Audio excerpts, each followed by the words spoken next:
Try again. It said the connection was failed. It was trying to let me add you. If you can try again, please, sir. Sometimes this stuff is hard.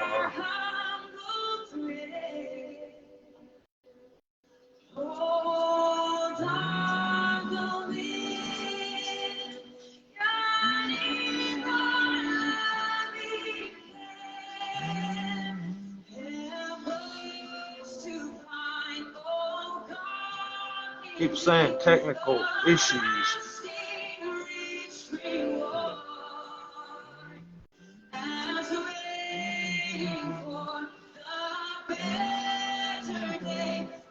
Trying to add you now, sir.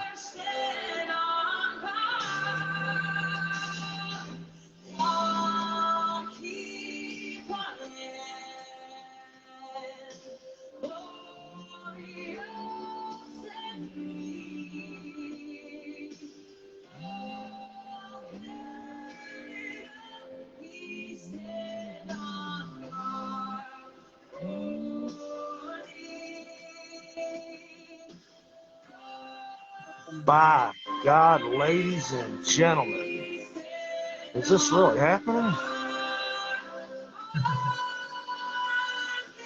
Oh my God, honey, can you turn it off, please? This is unbelievable. Hip Hop and Art Bars proudly presents the greatest guest I've ever had, the Mountie, Jacques Rougeau, a true professional wrestling icon. The King of Montreal. Is that okay to say, sir? Are you're the King of Montreal? Hi, Clyde. How are you doing? I can see you, brother. We're a little sideways. We're a little out there. People say I'm old because I'm on Facebook, but that's the way it's got to be. We keep it old school, and old school is cool, and that's why we got this man right here. I can't believe it. This is like a dream come true, sir. Let's try this. How does this work? There we go. Now I can see him. Can't believe I'm actually talking to this guy. The Mountie, Jacques Rougeau. I had to tell myself he's just a guy, but he's not just a guy. He's a WWF superstar. And WWE quit sleeping and put this man in the Hall of Fame. Two rings. One is the singles for the Mountie, Intercontinental Champion, feuds with Bret Hart, Big Boss Man, Roddy Piper, and also tag team with his brother Raymond, the mayor of Quebec. Let's make that happen, too. Let's make that happen. Action figures, Mattel, I want a Rougeau 2-pack, and I need Mountie with the shock stick. Let's make it happen, brother. Are you there, Clyde? I'm here, sir. Oh, great. We're having all kinds of technical problems here trying to get this picture straight, like you're saying, and give us... Is everything okay now? I can hear you clear as a whistle. And can you see me clear as a whistle? Clear. I still can't believe I'm seeing you, but you're as clear as a whistle. Great. Let me try and fix my thing here. We'll put something behind the screen. And my girlfriend's holding the screen up for me. I can't believe it. She says, oh, okay, I'll hold it up. Because we usually put it on the other side there, the laptop or something. But now she's put it sideways just to accommodate the picture. But she'll have a sore back in a minute if she keeps doing that. Yeah, you're actually really clear. I can hear you great. I hope I don't have an echo on my end. No, you sounds good. You look like Jason in the movie Friday the 13th there. Yeah, this is my gimmick. This is Clyde, the Canadian sympathizer. I turned on my country, and I joined with Canada years ago. Oh well, let me try to get here this light better like this here. So try to hide the light here and make this better for the view here like this. This is pretty good like that. All right. So how are you doing, my friend, from Louisville, Kentucky? Oh, I couldn't be more blessed. I mean, I'm talking to one of my childhood heroes here, and I know we got a little bit to talk about here with Loot Wrestling. I hope I'm saying that right. Well, you got both languages in there. It's Loot. Loot is French for wrestling, of course. But if you're referring to my big contest that I'm doing across Canada, it's wrestling-academy.ca, and in French it's lutte-academy.ca. So you got both words in there, my friend. Yeah, you got some real promising wrestlers there. I see some WWE superstars in the making. Yeah, and possibly some AEW also, because it's nice to see that there's two big federations now, because it gives better chances for the talent to produce themselves. It's not fun when some company has a control over everything and all the talent and in the business. So now it's fun to see that there's choices. There's also ROH. There's all kinds of wrestling organizations now that are pulling through, which gives an opportunity for the boys, which fantastic. It's fantastic. Yeah. Yeah, it's amazing what you guys are doing. I've seen that you do speaking against bullying and things like that, so a lot of public speaking. I mean, things like that, it's another reason. Despite all the great things you did in the ring, you and your brother and your family are wrestling royalty. The WWF, WWE, I'm sorry, I'm old. I said the WWF. WWE, I can't say it enough, quit sleeping on the Rougeau brothers. You guys should have been in there a long time ago. Well, I think there's a little bit of politics involved in that, and Vince and I had a falling out many years ago, and I know that unfortunately in the Hall of Fame, there's a lot of business deals going on, I heard that the Steiner brothers went in this year, which I think they're a great team, and but I heard also that the Steiner's son starting in WWE. So I'm just uh, I'm just saying to myself, like, Demolition is not in the Hall of Fame either, which they were a great team. Rick Martel, what a great talent, awesome. He was in AWA in the older days. He was Can-Am Connection. He's a great asset to the business, and in Dino Bravo, who did his nice part in the WWF and around the world, and not saying much, forgetting the where it all originates from. Like, my uncle Johnny Rougeau and my father Jacques Rougeau, the original Rougeau brothers, were four generations of wrestlers in Quebec, and for me it's like. And for a lot of fans, it's almost impossible that there's not one of the Rougeaus that are in the Hall of Fame. But I hear it a lot from different people, like, hey, don't worry, Jacques, you're in our hearts, you're in the Hall of Fame. And now I'm hearing it from you, Clyde. So it's all good, it's all nice. And I still want to thank Vince McMahon for all the great opportunities I had, as the Mountie with Big Boss Man, and then the Rockers with the fabulous Rougeau brothers, and the Quebecers with Carl Ouellet, 3 times tag team champions, and so many things, working with Macho Man in Manchester, England for the title. And I had so many great matches in the WWE, at WWF, that I'm still grateful for all my career. I had like 41 years of professional wrestling. So I'm very happy for that.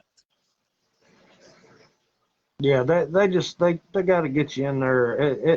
As a fan of you and your brother, it really bothers me, but it is what it is, and I think it'll happen.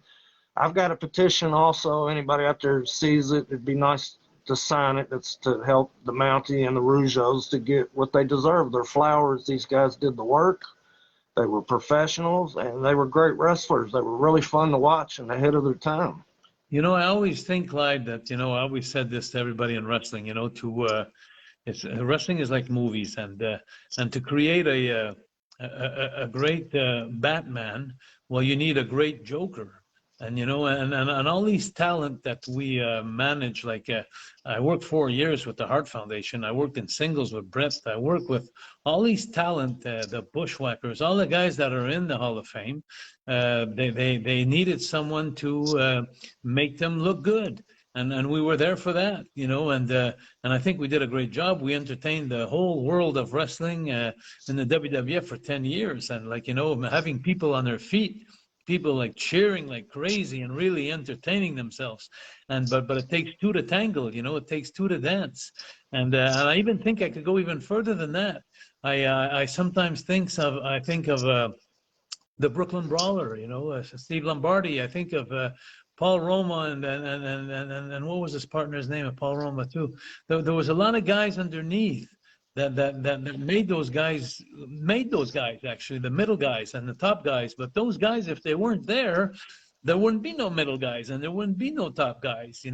I remember turning Sid Vicious babyface one night because they were missing a babyface, and Vince pulled us in the dressing room, and he was the biggest heel in his head there, Sid Vicious. He thought he was the biggest heel around. And then and I had a lot of heat as the Mountie. I was doing pretty good myself. And when Vince pulled us together, he said, well, Sid, he says, we'd like to turn you babyface tonight. And Sid started laughing like crazy, like, ha, ha, ha, ha. He says, me, babyface? He says, I got too much heat to be a babyface. And it took about 5 minutes for me to go in the ring, cut a promo, and tell all those hillbillies out there from Louisville, Kentucky, and Lexington, and all those around that area, that there was not a man to match the Mountie here, you know. And then I said, as a matter of fact, I look in the crowd, there's 20,000 people, and there's not one man in this place here. And even further than that, I look in the dressing room where I just came from, and I didn't see a man in there either. And at the same time, here comes Sid Vicious's music, and he pops out of the curtain, the biggest heel in the territory. He's now become the biggest babyface of all times. Because so it's like, so those guys, you got to give them credit, Vince. You got to give credit to the guys who, like when Brett lost the title, you know, they passed it on to me, and I gave it back to Rowdy Piper. You know, it was like, what great shows we had, great matches we had, and all that. So they needed my presence there to make things happen, and so yeah, it would be nice. It would be a nice recognition to I almost feel now like I'm begging to be in the Hall of Fame, but I'm not begging. I'm just choking. I'm dying. No, I just feel like I just feel you like deserve it. You deserve to be in there. Well, it would I'll beg for you, brother. I'll get it going. It would be a great honor. It would be a great honor. It would be. I'm trying to get some action figures too, honestly. We need the Mountie with the shock stick, and we need a Rougeau Brothers 2-pack. We need the Quebecers 2-pack. That would be nice. That would be nice. We already got the Mountie out there. I'm signing quite a few Mounties, but yeah, the fabulous Rougeau Brothers. I'm saying, there you go.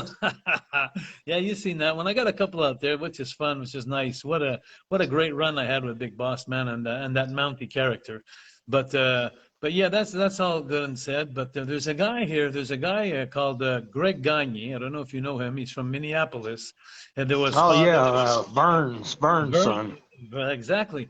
And he's doing a lot with dolls this year. He's called us and approached us, and he's actually working on figures of the guys that should have been in the hall, should have dolls, like the Von Erichs, the families, you know, and stuff like that. And then they're actually going to do a series of dolls, a full big package, where you have my first generation, my great uncle Eddie Auger. Then you'll have in the same package, you'll have the second generations, which is their nephews, which would be Johnny and Jacques Rougeau. And then you'll have the three sons, Jacques, Raymond, and Armand. And then you'll have my son. Wow. So there'll be the 4 generations of Rougeaus in a pack. So that's Greg Gagne is working on that right now. We already signed some deals with him. Hopefully it'll come out this summer or this fall. But what a great, I don't know how to say that, just to pass on to the kids that come and to the grandkids and all that, you know, to know that there was 4 generations of the Rougeau families up in Quebec, because in Canada there was actually 2 big families. There was the Harts in the west and the Rougeaus in the east. You know, it's always been like that. And I think those 2 families, well, I know that the Harts are very, very well recognized around the world. Actually, my first territory in the business, I worked for Stu. Was my first territory. Brett was driving the bus. Brett was actually driving the bus and refereeing the matches, and so what I can't forget that territory. It was my first one, and you never forget your first one. That's what they say about guys. You never forget your first one. And did he stretch you? Did he stretch you up? No. He tried to get me. He tried to get me in the basement there, but it was so funny because on Sundays he would invite me to his home. I was very young. I was like 17 years old. And he would invite me on Sundays to have lunch at his house with his 15 or 16 kids and his 25 cats in the house. And it was like, but it was fun because they had a lot of hospitality. You know, they were great people. And then after lunch there, he'd always start talking about his, I got this gym downstairs there, and I'd say, oh well, listen, I'd really like to go there, but I have an appointment there. I got something else I got to do there, Stu, and I kind of avoided the dungeon downstairs. It wasn't my bag, but what a great family, you know, what a great family, and I've always loved that family. Man, yeah, you're preaching to the choir there. I got 2 sons. One's named Brett, and the other is Owen. Man, that's absolutely amazing. That says a lot about you, Jason.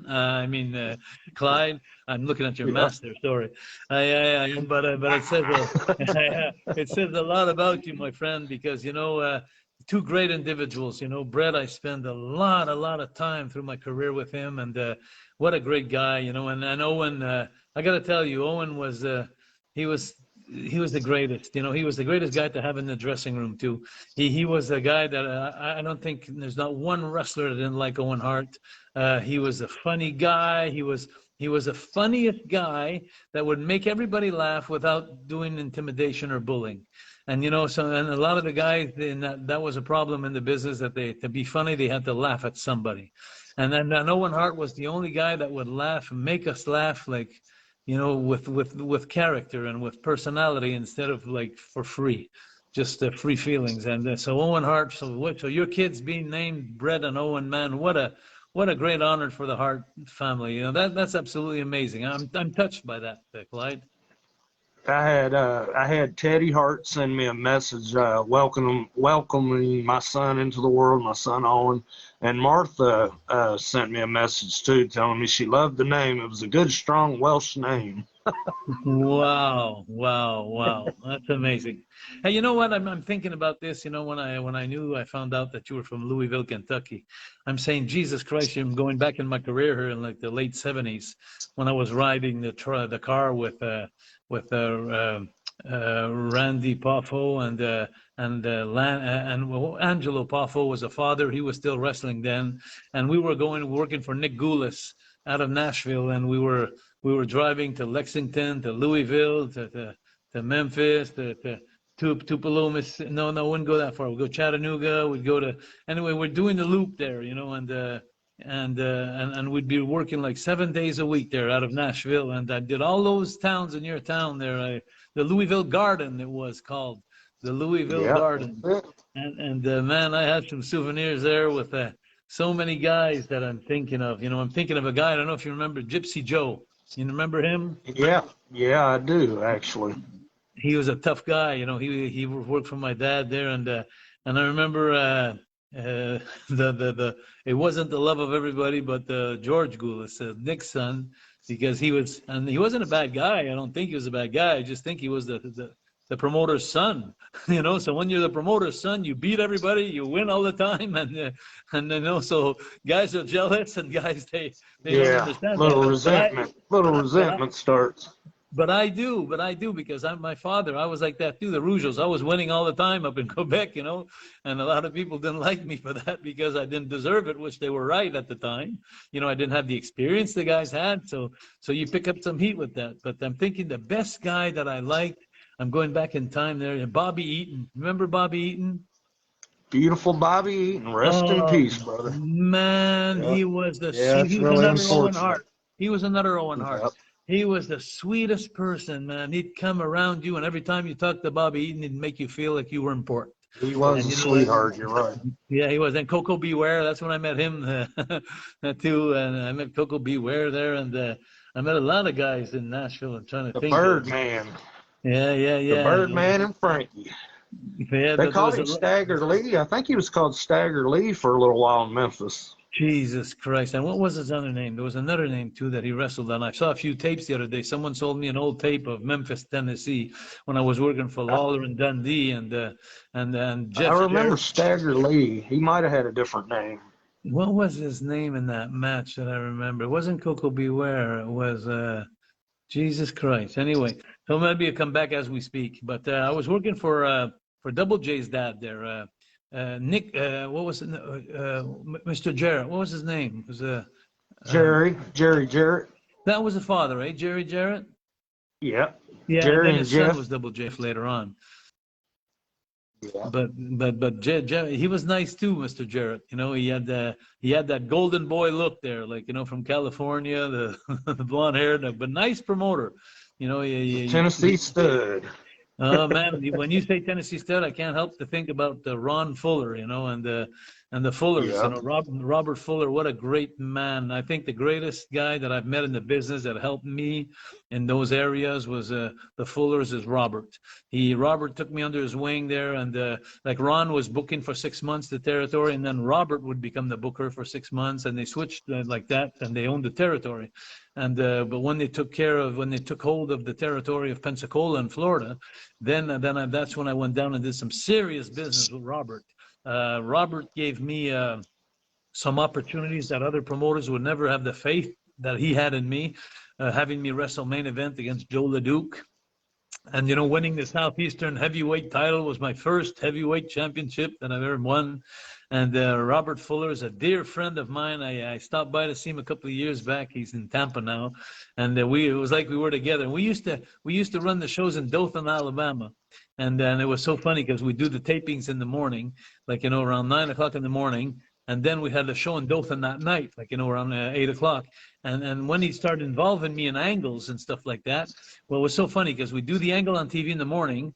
And I remember the time that Joe LeDuc shaved my hair, and then we did an angle there. And then we'd come back and we'd sit, Robert and I, we'd find a little spot there near the arena in Dothan, and about a quarter of a mile away there, but there was a big light there where all the cars would come in to see, and around 7 o'clock, the cars would start coming in, to see how much people was going to be there, if the angle that we did in the day was good or not, And I remember when we every week, I'd be helping him with the booking, I'd be giving my ideas, and I'd be traveling with him. And when we did an angle with Joe LeDuc, and when we know that Dothan would do a good card that night, is starting at 7 o'clock, we'd see that light there. And when the light would turn green to come in the parking lot, there'd be like 5, 6 cars, like 3, 4 cars. And then 7:10, 5, 6 cars. And then 7:30, 8, 9 cars would come on the light, and we'd see the cars come in.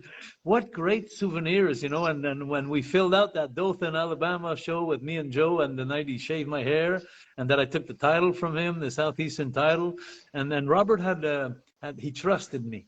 He had faith in me. Yeah. And ever since then, I can see why, man. You're professional for sure. But we had a great time. So all this is good times. I'm thinking of some times too when I'm thinking of Louisville, Kentucky. I got to come back to you, man. It's too fun. I'm thinking of Dick Slater. Remember Dick Slater? Dirty Dick Slater, yeah. Dirty Dick Slater, man. We used to come down that highway, and he had a Trans Am, And in those days, it was new to me, but you guys had like little dynamites there called M80s. Like they were like firecrackers, but huge firecrackers. They were called M80s. And the guys after the show, they'd always have a 6-pack in the car, driving back to the hotel, and they'd bombard each other with the cars, like with the M80s, And one time I was driving my Duster there, and I wouldn't let him go by with my Trans Am, and like I was pretty sharp at the wheel there, so he was trying to pass me, and I wouldn't let him pass, and then finally that crazy man, he just took an exit. He took an exit on Highway 65. He took an exit, and he just went up the ramp, and he jumped, man, and he fell back on the other side to come back on the highway, and he passed me that way with his Trans Am. He must have gone 100 miles an hour. And then he started throwing them M80s out the window, What souvenirs? What souvenirs, man? That's wild. Yeah, Louisville's got a lot of history in wrestling, man. We got a couple famous people that came from wrestling. I remember Dave Schultz came from there too, right? Or he was wrestling a lot there, Dave Schultz and. Oh yeah. It feels like everybody came through here. We even had Owen Hart wrestled the King Jerry Lawler here once. That was really good times. Yep. And there was a guy called Jim Cornette. I don't know if you know Jim Cornette. Yeah, I think I've heard of him a time or two. I got a message for Jim Cornette, Clyde. I almost wish that I could send you. Can I say a message to him? You think he'll get my message if I send it through you? If there's one thing people know about Clyde, even though I live in Louisville, Kentucky, my heart in wrestling belongs to Canada, so the floor is yours, sir. I just want to thank you very much, Clyde. I just want to send a message because, with technology today, and podcasts and stuff like that, everybody does interviews pretty much on YouTube everywhere now. And I'm thinking of an interview I heard him say the other day, which I was so hurt by him. He really hurt my feelings bad because, when I met him in Memphis, and when I met him in the WWF, every time he crossed path with me in the corridor or in the dressing room, hey Jacques, how you doing, Jacques? How you doing? And he was really nice to me. And yeah, I was a little arrogant when I was young. I got to admit, I asked God for forgiveness sometimes of my arrogance, but that's what made me great in the business. But anyway, but I was never mean. I was never mean to anybody, and then there was never a gray zone with me in my life. It was always black or white. If I like you, I like you. If I don't like you, I don't like you. You'll know it. And he was so nice to me. Jim Cornette was so nice to me all the time. And then I saw a video that someone sent that to me because it's a small world, you know. And so someone sent me this video where he's saying that Raymond's the nicest guy, but Jacques was an asshole. Jacques was this and Jacques was that. And I was saying, like, holy shit. Every time I crossed my path, he was so nice to me, you know. And so Jim, I just want to send a message to you. I still like you. I still like the guy that when we crossed paths in the dressing room, that you were funny, man. You're a good man, and I'm sorry if I gave you that impression. I really do. But I just wish you would have told me instead of telling the world, because if you would have told me, maybe you would have helped me change. You know, maybe you would have made me a better man. And so I no hard feelings, Jim Cornette. And we'll cross paths hopefully again, and I'll slap the shit out of you. No, and I'll just be happy. Yeah, that's right, Cornette. Me and the Mountie's coming for you. I'll get my shock stick out there. But no, Jim, I hope that you bury the hatch there with all those hard feelings, and because I've always liked you, Jim. I'll throw in my little worthless 2 cents. I think he was just mentioning it just for content, really. I don't think I understand your point for being upset, because I didn't like it either, because I'd already been talking to you and I'm like, well, he's been really nice to me, so I don't know. I've heard him say some other things about people, and sometimes I think it's just for something to talk about. The one thing that bothers me the most about him, and he's apologized for this, is he's the one that come up with the idea for the Montreal screw job, so that always kind of bothered me. Well, I got to tell you something about the Montreal screw job, Clyde. It may be in the eyes of everybody in the world of wrestling, the World Wrestling Federation. The screw job of Montreal was Bret Hart, Shawn Michaels, but that wasn't the real screw job in Montreal for the wrestling fans in Canada and Quebec.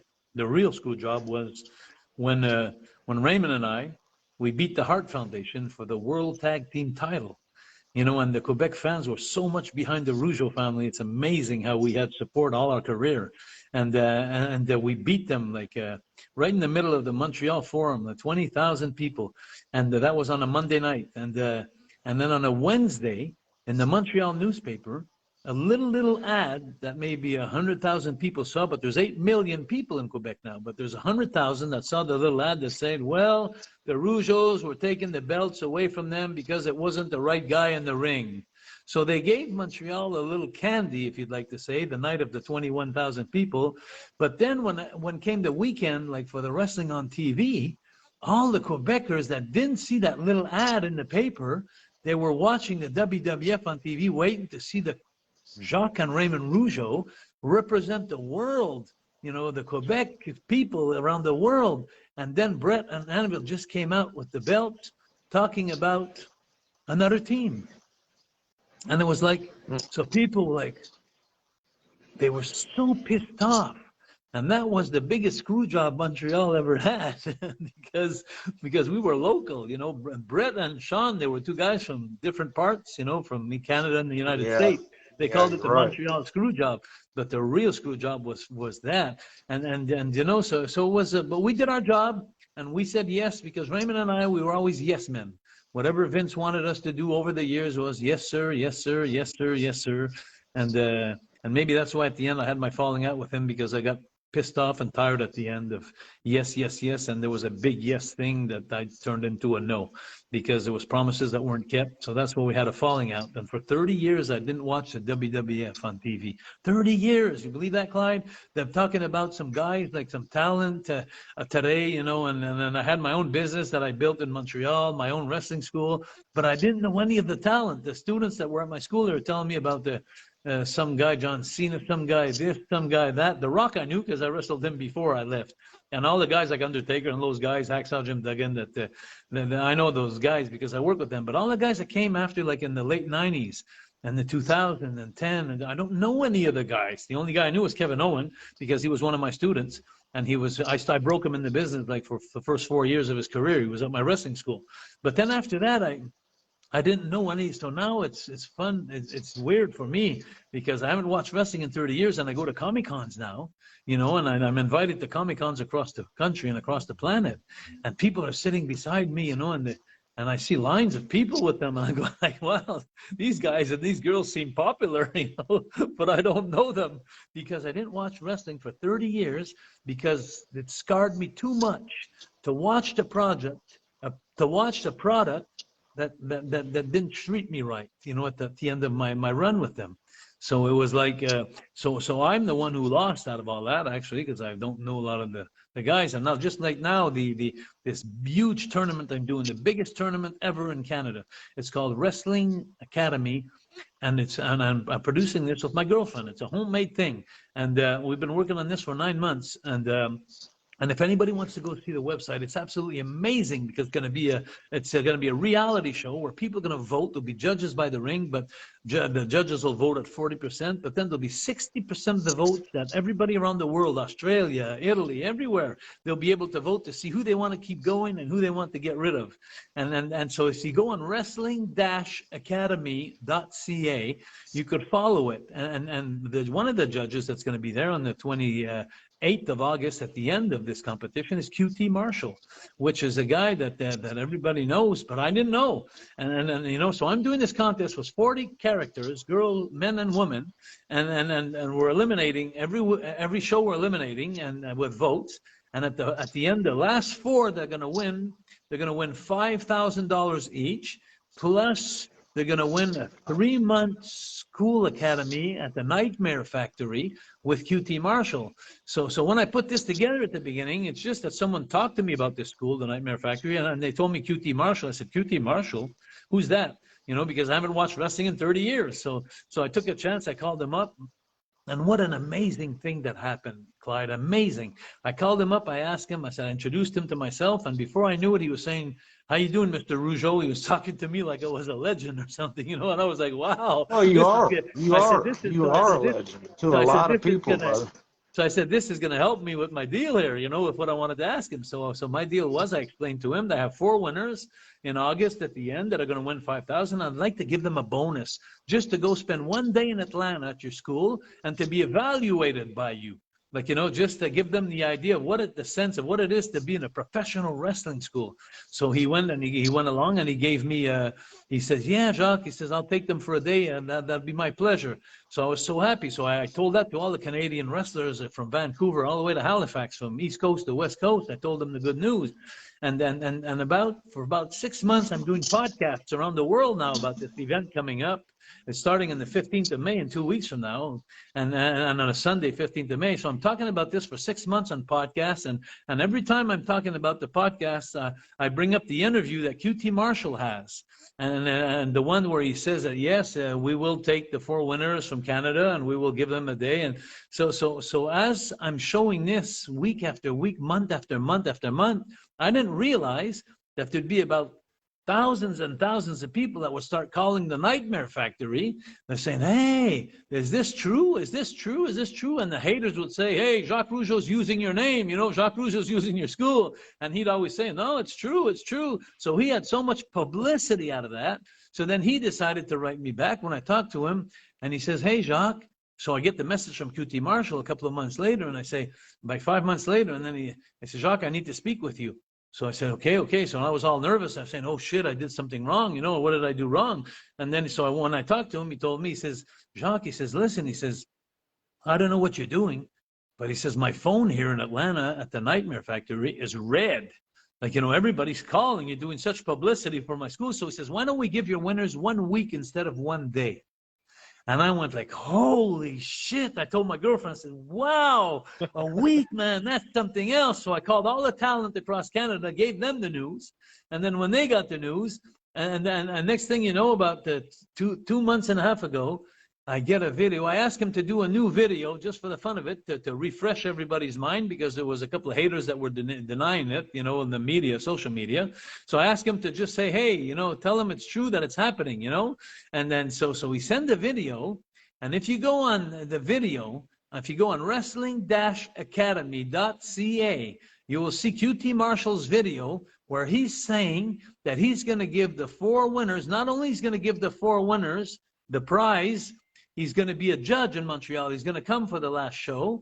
But not only that, the prize is going to be 3 months instead of 1 week. 3 months. And I'm going like, holy shit, 3 months. So then could you imagine what whole Canada, all the wrestlers, independent wrestlers and independent federations, they went nuts.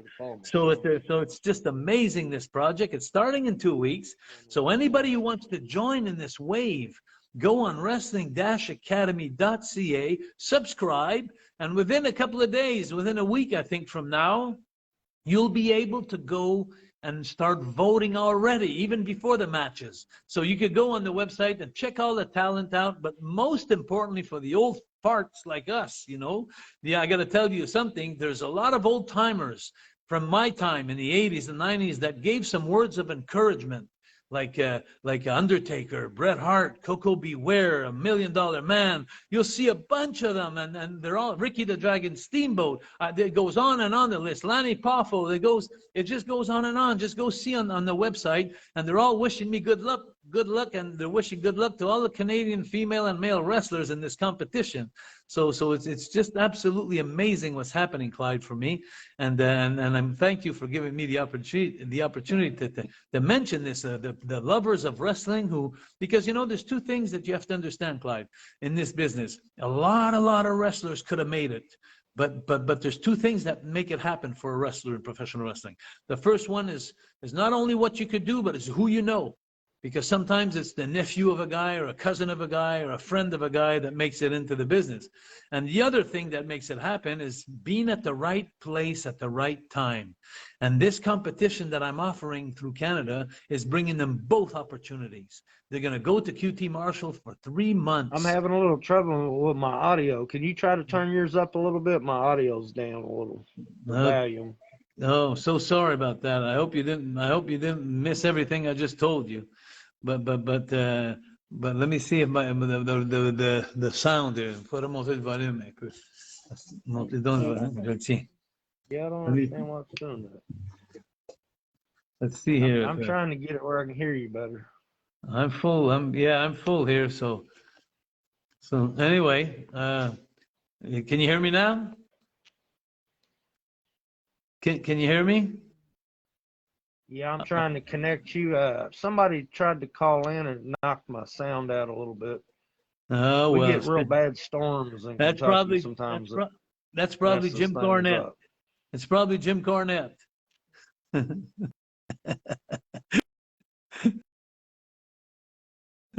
Are you there, Clyde? You're lagging, I'll tell you. You're lagging, Clyde. Yeah, you got that Louisville, Kentucky internet. I'm still here. There. I'm having difficulties. Jerry's saying he can hear us. I can barely hear you. Yeah, you got that Louisville, Kentucky internet there. That's the problem. That's it. This is cheap internet. Maybe we can get together another time and finish this up, brother. Okay, so take care of yourself and say hi to everybody for me in Louisville, Kentucky. Loot Wrestling. Check out Loot Wrestling. No, check out wrestling-academy.ca. Wrestling-academy.ca. Check that out. All right. Take care, Clyde. You have a good night, sir. Bye.